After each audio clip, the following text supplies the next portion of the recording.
Let's go back to Visual Studio Code and store those JWT settings into the app settings JSON file.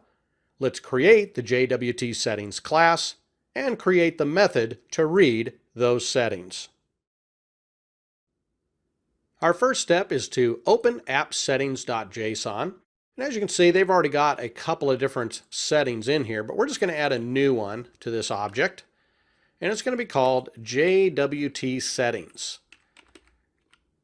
Into this new property, we're going to create another object that has properties, a key, the issuer, the audience, and minutes to expiration.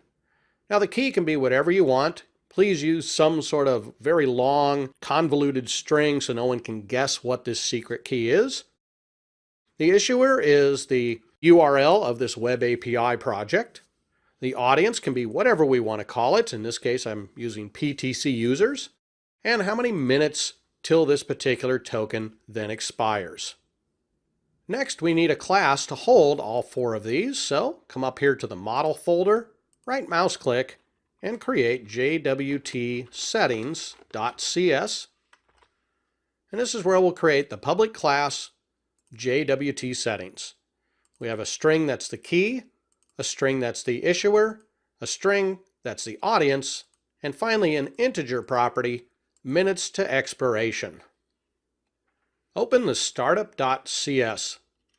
And in this particular class, we can see we've already got a few methods in here. This is all standard ASP.NET stuff. But we want to add one more additional method in here. And the method is getJWTSettings. And it's going to return an instance of that class we just created. So create an instance of it. I just called it settings.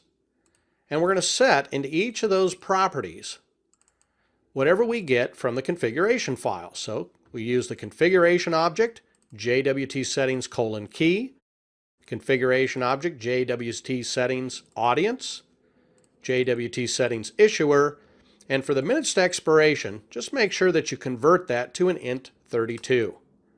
Once all of these properties are set, we can just return this new instance from this method.